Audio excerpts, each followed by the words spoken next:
Whether it's a current nightmarish reality or a distant nightmarish memory, we've all been affected by grades at one point or another in our lives, and I'm gonna tell you how to deal with them, seeing as I am the doctor. It seems that the only thing people care about when it comes to grades are just the number and letter values, and not the amount of effort that one does to achieve the grades that they get. See, grades are different than literally any other form of self-worth in the entire world. Imagine doing some sort of community service and someone says you did a good job. You leave with a sense of satisfaction. If a teacher says the same thing to you, you say, "Aw, fuck me, I didn't do a perfect job. What's the point in anything anymore?" It's gotten so crazy that anything less than an A is considered a failure in people's eyes, even something as menial as an A-. There's no middle ground, either you pass or fail.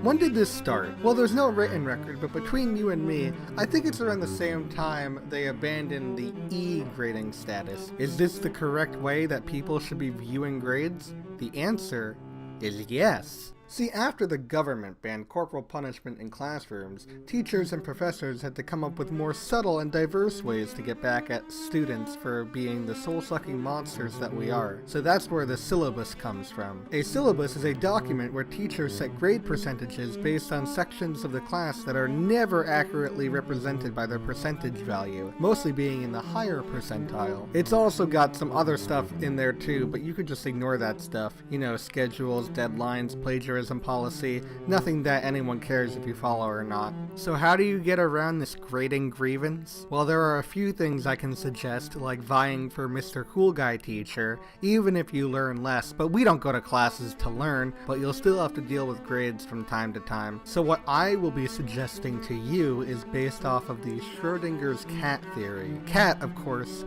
being an acronym for concentrating on acting transparent. In simple terms, the theory states that if you put a cat in a box of poison and don't open the box, the cat is both dead and alive. Unfortunately, putting a grade in a box of poison doesn't seem to have the same effect, and getting poison is not as easy as it used to be. That's okay, because I'm giving you an alternative. All you have to do is not look at your grade.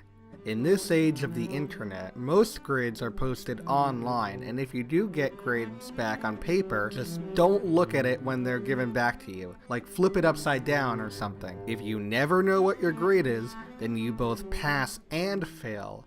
I mean, there are other grades in between pass and fail, but remember that anything that's not an A is a fail in today's competitive society. And given my optimistic nature, I always pass in those situations. I've never failed anything with this logic. But if you're a pessimist, stay tuned for an episode all about you. A bird in the hand is worth way more than two in the bush, especially if you live in the suburbs. You can get upwards of like 30 birds in a bush at a time, and they're all so fucking loud. Not to mention that comparing human reflexes to a bird's is like comparing molasses to motor oil. So it's more like a bird in the hand is worth 30 in a bush, and then probably like $5 or something, I don't know.